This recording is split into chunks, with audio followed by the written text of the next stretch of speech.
Enforcement directorate అధికారులు ఈరోజు statement record చేయడం జరిగింది. నా దగ్గర మొత్తం 25 ప్రశ్నలు అడగడం జరిగింది. ఒక 6 గంటల పాటు విచారణ అన్నటువంటిది కొనసాగింది. ప్రధానంగా కేవీ రావు అంటే కర్నాటి వెంకటేశ్వరరావు ఇచ్చినటువంటి కంప్లైంట్ ఆధారంగా ఏపీ సిఐడి వాళ్ళు ఏదైతే ఎఫ్ఐఆర్ రిజిస్టర్ చేశారో ఆ రిజిస్టర్ చేసినటువంటి ఎఫ్ఐఆర్ ఆధారంగా ఈ యొక్క ప్రశ్నలన్నింటినీ కూడా అడగడం జరిగింది. ప్రధానంగా కేవీ రావు చేసినటువంటి ఆరోపణలు, నేను కేవీ రావుకి మే మాసం 2020 సంవత్సరంలో ఫోన్ చేసి విక్రాంత్ రెడ్డి అనేటటువంటి వ్యక్తి వస్తాడు, అతనితో మీరు కాకినాడ సీపోర్ట్స్ విషయం మాట్లాడండి అని చెప్పినట్లుగా ప్రధానమైనటువంటి ఆరోపణ. రెండవ ఆరోపణ, Ranganathan and company chartered accountants, Sridhar and సంతానం చార్టెడ్ అకౌంటెంట్స్, ఈ 2 ఫర్మ్స్ని నా నామినీస్ కింద నేను ఫోరెన్సిక్ ఆడిట్ కోసంగా రికమెండ్ చేసినట్టుగా రెండవ ఆరోపణ కేవీ రావు చెప్పారు. ఈ విషయంగా ఎన్ఫోర్స్మెంట్ డైరెక్టరేట్ అధికారులు అడిగినప్పుడు నేను 4 విషయాలు వాళ్ళకి చెప్పడం జరిగింది. మొదటిది, కేవీ రావు అనేటటువంటి వ్యక్తి ఎవరో నాకు తెలియదు,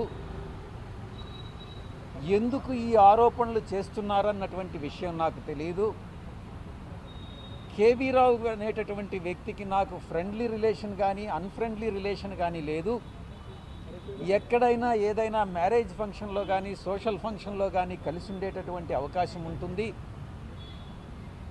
ప్రజా దర్బార్ లాంటి విషయంలో ఎంతోమంది ప్రజాప్రతినిధిగా నా దగ్గరికి వచ్చి అడిగినప్పుడు అధికారులకు ఫోన్ చేయమంటారు, లేకుంటే వ్యాపారవేత్తలకు ఫోన్ చేసి ఉద్యోగం అడుగుతారు.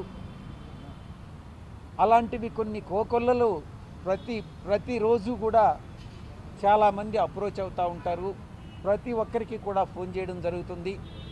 కాకినాడ సీపోర్ట్స్ విషయంగా కేవీ రావుకి నేను ఎటువంటి ఫోను చెయ్యలేదు, విక్రాంత్ రెడ్డిని పంపిస్తానని నేను చెప్పలేదు అన్నటువంటి విషయం చాలా స్పష్టంగా చెప్పడం జరిగింది. రెండవ విషయం, కేవీ రావు ఇచ్చినటువంటి కంప్లైంట్లో ఏదైనా వాస్తవాలు ఉన్నట్లయితే కేవీ రావు అన్నటువంటి దాంట్లోనే పేరులోనే కె వెంకటేశ్వరరావు అని ఉంది కాబట్టి ఆ యొక్క వెంకటేశ్వర స్వామి దేవదేవులైనటువంటి వెంకటేశ్వర స్వామి సమక్షంలో కేవీ రావును తిరుమలకి రమ్మనండి, నేను కూడా తిరుమలకి వెళ్తాను, ఆయన ఇచ్చినటువంటి ఫిర్యాదులో అంశాలను కరెక్టు అనని చెప్పి స్వామివారి ముందు చెప్పండి, ఆ అంశాలు ఆయన ఇచ్చినటువంటి ఫిర్యాదులో ఆ అంశాలు కానీ కరెక్ట్ అయినట్లయితే నేను నా యొక్క ఆరోగ్యం దెబ్బతింటుంది, దేవుడు నన్ను పనిష్ చేస్తాడు. అంశం, కేవీ రావు చెప్పినట్లుగా మే మాసం 2020 సంవత్సరంలో నేను కేవీ రావు కానీ ఫోన్ చేసి ఉన్నట్లయితే మీరు కాల్ రికార్డ్స్ అంటే సిడిఆర్ కాల్ డేటా రికార్డ్స్ని తెప్పించండి, అది వెరిఫై చేసి నేను కేవీ రావుకి కానీ ఫోన్ చేసినట్లయితే నేను చేసినటువంటి తప్పు నేను ఒప్పుకుంటాను, నాకు తెలిసి నేను కేవీ రావుకి ఈ విషయంగా ఫోను చేయలేదు అన్నటువంటి విషయాన్ని చాలా స్పష్టంగా చెప్పడం జరిగింది. మరొక అంశం, కేవీ రావు చెప్పేదే కానీ కరెక్ట్ అయితే కేవీ రావుని పిలవండి, కేవీ రావుని నన్ను ఎగ్జామిన్ చేయమనండి, నేను కేవీ రావుని క్రాస్ ఎగ్జామిన్ చేస్తాను. ఈ క్రాస్ ఎగ్జామినేషన్లో విచారణలో మీ సమక్షంలో జరిగేటటువంటి ఈ యొక్క క్రాస్ ఎగ్జామినేషన్లో వాస్తవాలు ఏందనేటటువంటివి బయటపడతాయి. కాబట్టి మా ఇద్దరికి క్రాస్ ఎగ్జామినేషన్ అన్నటువంటిది మీరు అరేంజ్ చేయండి అన్నటువంటి విషయాన్ని నేను చెప్పడం జరిగింది. ఇక ఈ యొక్క రెండవ అంశం, chartered accountancy firm Ranganathan and company, Santhanam and కంపెనీని, శ్రీధర్ అండ్ సంతానంని ఎవరు పరిచయం చేశారు ప్రభుత్వానికి అన్న విషయానికి వచ్చినప్పుడు ప్రశ్నించినప్పుడు నేను ఒక్కటే చెప్పాను, ఆంధ్ర రాష్ట్ర ప్రభుత్వంలో నేను భాగస్వామిని కాదు, నాకు తెలియదు, ఈ యొక్క కాకినాడ సీపోర్ట్స్ వ్యవహారానికి షేర్ ట్రాన్స్ఫర్ విషయానికి నాకు ఎటువంటి సంబంధం ప్రత్యక్షంగా కానీ పరోక్షంగా కానీ నాకు లేదు అన్న విషయాన్ని చాలా స్పష్టంగా చెప్పడం జరిగింది. ఎన్ఫోర్స్మెంట్ అథారిటీస్ ఏం చెప్పారంటే, మీకు అటువంటి సంబంధం లేనప్పుడు ఫిర్యాదుదారు ఎలా ఫిర్యాదు చేస్తారు, ఏదో ఒక రకమైనటువంటి సంబంధం ఉంటేనే కదా ఆ ఫిర్యాదు వస్తుంది. ఒక ఫిర్యాదుదారుడు ఫిర్యాదు చేసినప్పుడు ఇనీషియల్ ఓనస్ బాధ్యత, దాన్ని రిబట్ చేసేటటువంటి బాధ్యత మీ మీద ఉంటుంది కదా, మీరు దాన్ని ఎలా మీరు సంజాయిషి ఇస్తారు, ఆ బాధ్యతను మీరు ఎలా బయటపడతారు, ఆ ఇనీషియల్ ఓనస్ అన్నదాన్ని మీరు ఎలా డిశ్చార్జ్ చేస్తారు అన్నటువంటి విషయాన్ని ప్రశ్నించడం జరిగింది. దానికి నేను ఒక్కటే చెప్పాను, గవర్నమెంట్లో జరిగే, నేను ఒక ఎంపీని, సాధారణమైనటువంటి ఎంపీని, ప్రభుత్వంలో జరిగేవన్నీ నాకు తెలియదు.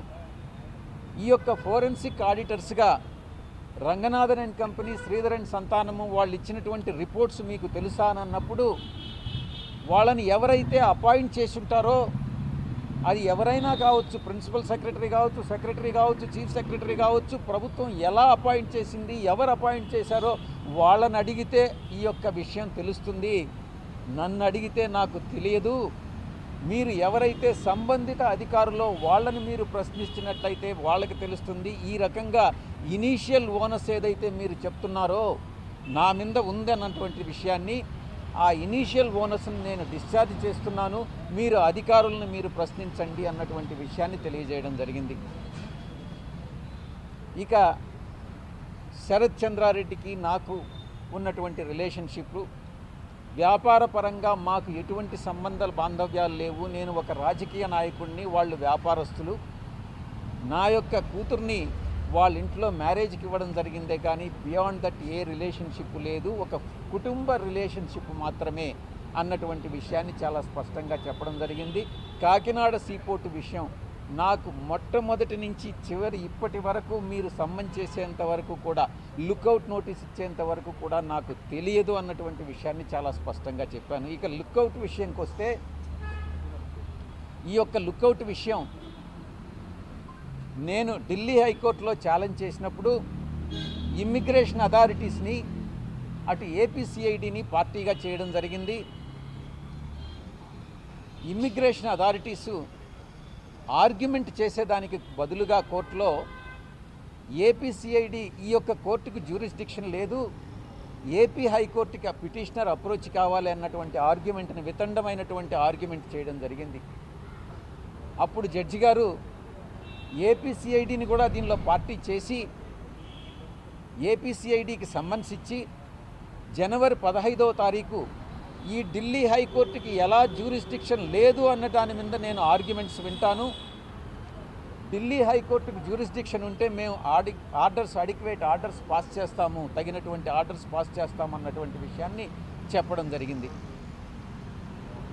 ఇక కేవీ రావు విషయంకి వస్తే, ఈ ఫిర్యాదు ఏదైతే ఇచ్చాడో ఆ ఫిర్యాదు తప్పుడు ఫిర్యాదు అనని కానీ ప్రూవ్ అయితే ఆ కేసుని ఏపీ గవర్నమెంట్ విత్డ్రా చేసుకున్నా, లేకుంటే కోర్టు ఈ ఫిర్యాదు తప్పుడు ఫిర్యాదనని కానీ చెప్పినా, కేవీ రావు అనేటటువంటి వ్యక్తి మీద అటు సివిల్ డిఫమేషన్, క్రిమినల్ డిఫమేషన్ రెండింటినీ కూడా వేయడం జరుగుతుంది అన్నటువంటి విషయాన్ని చాలా స్పష్టంగా ఎన్ఫోర్స్మెంట్ డైరెక్టరేట్ అథారిటీస్కి నేను చెప్పడం జరిగింది. ఎందుకంటే నేను ఈ యొక్క దీంట్లో ఎటువంటి ప్రత్యక్షంగా కానీ పరోక్షంగా నా ఇన్వాల్వ్మెంట్ లేదు అని ప్రూవ్ చేసుకోవాలనంటే కేవీ రావు మీద డిఫమేషన్ వేయాలి అన్నటువంటి విషయాన్ని నిర్ణయానికి వచ్చి ఎన్ఫోర్స్మెంట్ అథారిటీస్కి కూడా నేను ఇంటిమేషన్ ఇవ్వడం జరిగింది, నేను చెప్పడం జరిగింది. ఎన్ఫోర్స్మెంట్ అథారిటీస్ ఇంకొక అడుగు ముందుకేసి గతంలో 22 సంవత్సరాల క్రితం 2i క్యాపిటల్ అన్నటువంటిది సండూర్ పవర్లో ఇన్వెస్ట్ చేసినటువంటి కేసు ఇంకా అపరిష్కృతంగా అలాగే ఉంది. దాని గురించి మీరేం చెప్తారు? మీరు దానిలో డైరెక్టర్ కదా అన్నటువంటి విషయాన్ని పదే పదే గుచ్చి అడగడం జరిగింది. దాని గురించి నేను ఒకటే చెప్పాను. 22 సంవత్సరాల క్రితం జరిగినటువంటి ట్రాన్సాక్షన్ని ఈరోజు మీరు నన్ను అడిగితే నేను ఏమీ చెప్పలేను.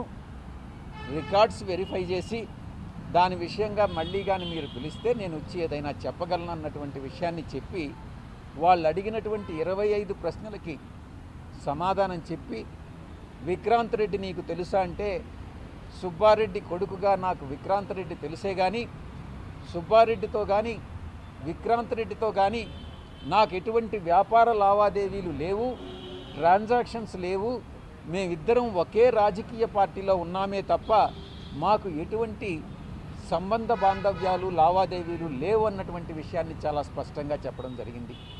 ఇది ఈరోజు మొత్తం ఎన్ఫోర్స్మెంట్ డైరెక్టరేట్ అధికారులు ప్రశ్నించినటువంటి తీరు. సార్, ప్రధానంగా 4 సంవత్సరాల క్రితం జరిగినటువంటి వాటాల బదలాయింపు విషయంలో మిమ్మల్ని టార్గెట్ చేశారనుకోవచ్చా? ఇప్పటివరకు బెయిల్కి కూడా వెళ్ళలేదు, హైకోర్టును ఆశ్రయించేటటువంటి అవకాశం ఉంది. ఫస్ట్ ఇంకా వీళ్ళు ఫస్ట్ టైం నన్ను పిలిచారు ఎన్ఫోర్స్మెంట్ అథారిటీస్. ఏపీసీఐడి ఇంకా పిలవలే.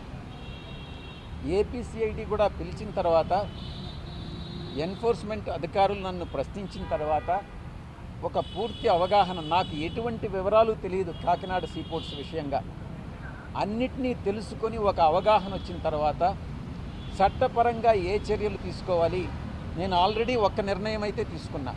Civil and criminal defamation KV Rao మీద వెయ్యాలి.